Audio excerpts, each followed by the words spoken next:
Hello, welcome to Prajim Technologies. I'm Venkat. This is part 55 of SQL Server. In this session, we'll learn about handling errors in SQL Server 2005 and later versions. Before continuing with the session, I strongly recommend to watch part 18 and 55 of this video series. With the introduction of try-catch blocks in SQL Server 2005, error handling in SQL Server is now very much similar to programming languages like C# and Java. In SQL Server 2000, to handle errors, we use @error system function. In fact, we have seen in part 55 of this video series how to handle errors using @error system function. If you haven't watched that part, I would strongly encourage you to do so before continuing with the session. In SQL Server 2005 and later, we can make use of this try-catch construct to handle errors. In fact, handling errors with try-catch construct is much easier than handling errors with @error system function. Today, for this demo, we'll be making use of TBL product and TBL product sales tables, the same tables that we have worked with in part 55 of this video series. TBL product table is like an inventory table which contains the names of the products and their respective unit prices and the quantity available in stock. Product ID is the primary key for this table. And TBL product sales table contains information about the products that we sold. So if you look at the columns, product sales ID is the primary key, product ID is the ID of the product that we have sold, and quantity sold is obviously the quantity that we sold. So whenever we sell a product, there are two things that should happen. First, we should deduct the quantity that we are selling from TBL product table. Next, we should record the transaction in TBL product sales table. Let's understand this with an example. Now at the moment there are 50 desktops available. Now let us say I want to sell 5 desktops. So the first thing we have to do is we have to deduct from 50 the 5 desktops. So we should update the quantity available column in TBL product table. Next, we need to insert a new row into TBL product sales table. The product ID that we are selling is number 2 because that's a desktop. So number 2, and the quantity sold is 5. So in brief, whenever we make a transaction, whenever we sell a product, it should first update TBL product table and insert a new row into TBL product sales table. Now let's look at a stored procedure which is capable of doing that. Now this is essentially the same stored procedure that we have worked with in part 55 of this video series. So we have a procedure called spSellProduct which takes two parameters, product ID and quantity to sell, both of them of type integer. The first thing the stored procedure should do is to check the stock available for the product that we want to sell. Now let's say here we have the stock available variable of type integer. Into this variable we are loading the quantity that's available for the product that we want to sell. Select @stockAvailable is equal to quantity available from TBL product, where product ID is equal to whatever is the product ID that we are passing into this stored procedure. Now the next important thing is to check, if the stock available is less than the quantity that we want to sell, then we are in a problem. We cannot continue with that transaction. So we have to throw an error back to the calling application stating that there is no enough stock available. And that's what we are doing. And the way we are doing it is by using raiseError function. So this raiseError function basically takes 3 parameters. The first parameter is the error message. The second parameter is error severity. In most cases, when we want to create and return custom errors, we use a severity level of 16, which indicates that these are general errors that can be corrected by the end user. And the final parameter is the error state, which is a number between 1 and 25. RaiseError only generate errors with state from 1 through 1 to 7. In our example, for the error state, we are using a value of 1. On the other hand, if there is enough stock available, we come into the else block, and within the else block, the first thing that we want to do is to update the TBL product table, the quantity available column. So update TBL product set quantity available is equal to whatever is the quantity available. From that, subtract the quantity that we are selling. and this is nothing but the parameter that we are passing in, whatever is the quantity that we want to sell, where product ID is equal to at product ID. So obviously you will have to reduce that quantity for the product that we are selling. How do we know which is the product that we are selling? We are passing in the product ID into the stored procedure, and that's what we are using here in the where clause. And the next important thing to come, so we have done half of the work. We have updated this TBL product table. The next thing is to insert a row into this TBL product sales table. And obviously to insert a row into this table, we need values for 3 columns: product ID, quantity sold, and product sales ID. Product ID and quantity sold are coming into the procedure as parameters, so there's no problem in retrieving those values. But product sales ID is the primary key column, and it is not an identity column, so we will have to supply a value for that manually. And to do that, first we have to figure out what is the maximum value that is present, because if you try to insert another 2 into this table, you will get an error. You will get a primary key violation error.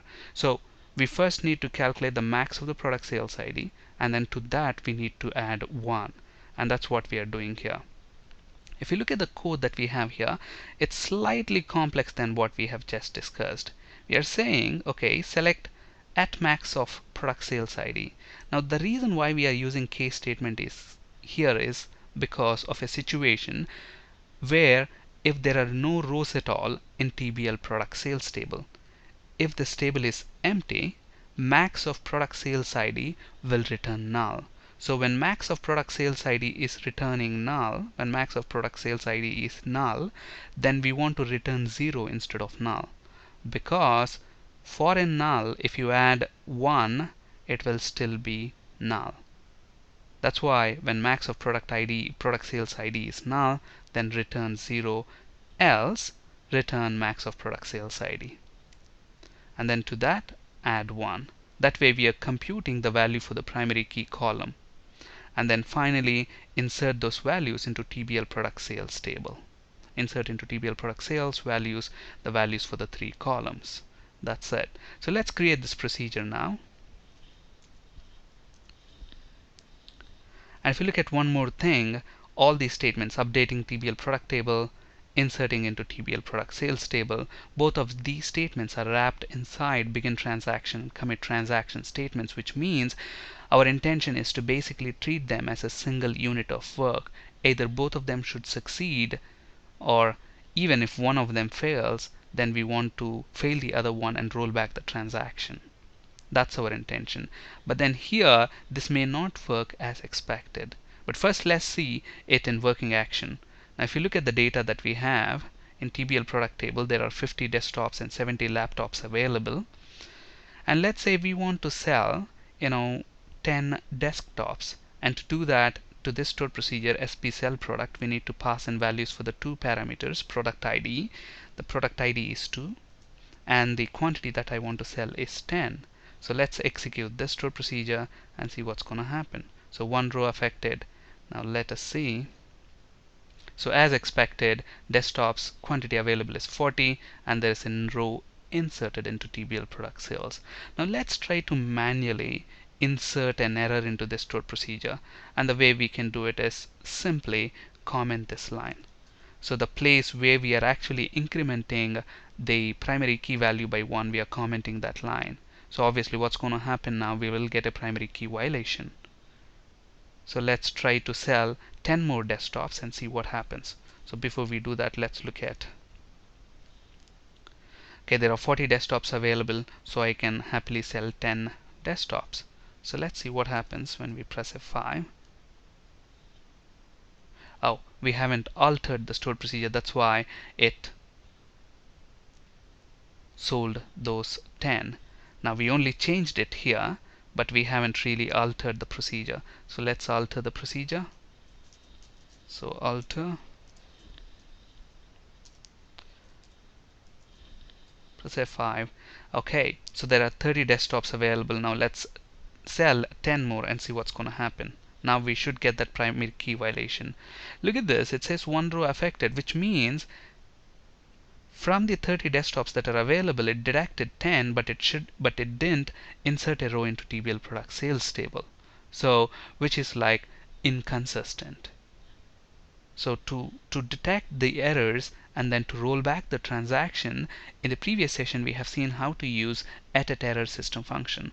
In this session we will see how to do the same thing using try catch block, which is much easier compared with using error. So if you look at this, it's exactly the same procedure.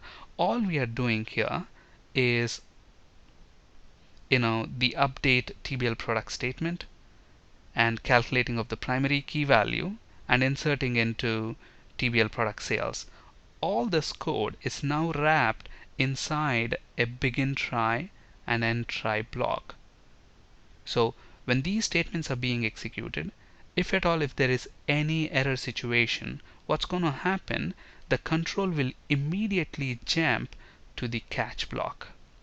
And then if you look at in the catch block, what we are saying in the first statement is to roll back the transaction. So we are rolling the transaction back. So which means even if this statement has executed successfully, that will also be rolled back. Okay, and then there is some functions here which we will talk about in a bit. And on the other hand, let's say there are no errors, everything is working fine as expected. Let's say there are no errors, then what's going to happen, we are finally committing the transaction, which means the changes will be made permanent in the database.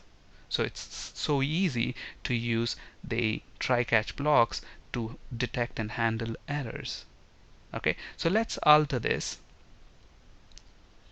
procedure. Command completed successfully. So we have successfully altered the stored procedure. And another thing to keep in mind is these functions. Now look at this. If there is an exception within the statements here that you can say that are wrapped inside begin try and end try, if at all there is an exception here, what happens, the control immediately jumps back to the catch block. The first statement in the catch block gets executed and the rest of them. So whenever there is an error condition, we want to find out what is the error number, error message, the procedure where the error has occurred, the state of the error, the severity number, and the line number. And to do that, we have several built-in SQL Server functions which gives information about those errors. And the names are very meaningful. Error number returns the number of the error, error message returns the message of the error, and so forth and so on. Okay, now remember, these functions will have that error information only within the context of the catch block. If you try to execute them outside the context of the catch block, they return null. Now let's select them, let's execute them in isolation. I'm just selecting them and executing. Look at this, when I execute them, everything is null. Okay, so only when there is an error and when this statement is being executed within the context of that catch block will we get the error information from those functions. Okay, so these are those functions, and this is the basic syntax for the try catch blocks. Any set of SQL statements that are wrapped between begin try and end try, whenever those statements are executed, if at all if there is any exception, the control will immediately go to the catch block. On the other hand, if there is no exception, the control will go to the statement after the catch block. And remember, errors that are trapped by catch blocks are not returned to the calling application. So if any part of the error information must be returned to the application, the code in the catch block must do so by using raise error function. In the scope of the catch block, there are several system functions. These are the functions that are used to retrieve more information about the error that has occurred. These functions return null if they are executed outside the scope of the catch block, and we have seen that. And try catch block cannot be used in a user-defined function. Alright, so now let's quickly execute the stored procedure and see what's going to happen. So let's see what's there at the moment. So at the moment we have 70 laptops. So let's go ahead and sell 10 laptops. So I'm selling 10 laptops. So at the moment everything should work fine, because if you look at the stored procedure, we haven't commented this line which would generate that primary key violation error, so it should work. So let's copy that. Let's execute the store procedure. So one row affected, and you should say, so quantity available is 60 and there are 10 laptops sold, so which is what we expected. Now let's go ahead and comment these lines.